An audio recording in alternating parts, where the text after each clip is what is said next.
Gaano nga ba kasakit mawalan ng taong minamahal?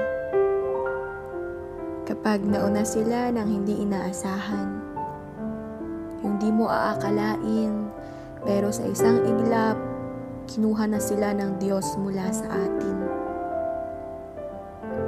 Kaibigan, kapamilya o kakilala, may mga taong mapapalapit sa atin, namamahalin natin at magkakaroon ng parte sa mga buhay natin, mga taong masasabi nating importante. Pero ang buhay, hindi talaga natin kontrolado. Tanging Diyos lang ang may hawak nito.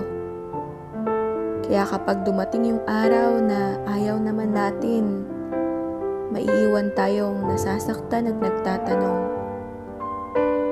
Nananalangin na sana wag muna. Kasi hindi pa natin kaya na sila ay mawala. Pero iba ang dikta ng bawat libro nila. Pagtatapos na pala ng kanilang mga istorya.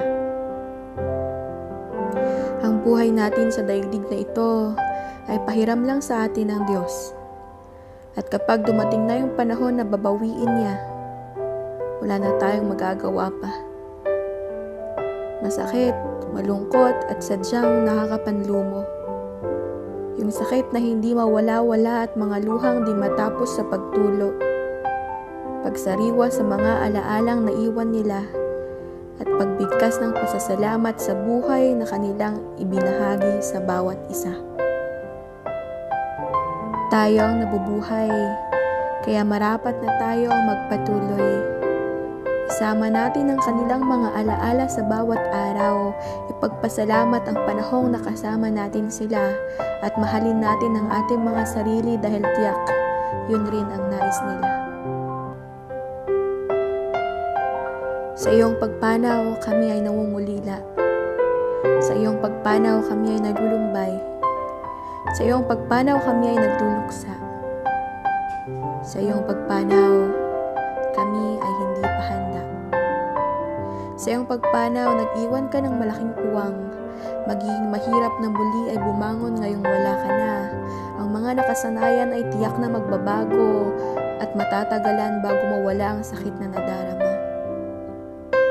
Sa iyong pagpanaw, marami ang nasasaktan. Marami ang nangangarap na sana panaginip na lamang.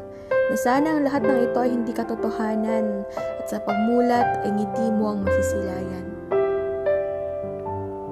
Sa iyong pagpanaw, mahirap tanggapin na ang kagaya mo ay kinuha na mula sa amin. Kung pwede lang sana ang libro mo ay wag mo nang isara. Kung pwede lang sana. Magagandang iyong nagawa para sa kapwa. Ngayon ay nababasa na ng madla. Mga parte ng buhay mo na hindi alam ng nakararami. Ngayon ay ikinikwento bilang paggunita. Salamat sa mga aral ng buhay na iyong ibinahagi. Salamat sa pagtayo bilang aming haligi. Salamat sa mga kwento, tawa at ngiti. Salamat sa pagmamahal na hindi namimili. Kami ang magtutuloy ng iyong kabutihan. Kami ang patuloy na sa buhay ay lalaban. Kami ang magsasabuhay sa lahat ng iyong mga salita. Kami ang magbabahagi ng pagmamahal na iyong naipadama. Maraming salamat at kami ay naging parte. Maraming salamat at ikaw ay nakilala. Ikaw sa aming lahat ay naging biyaya.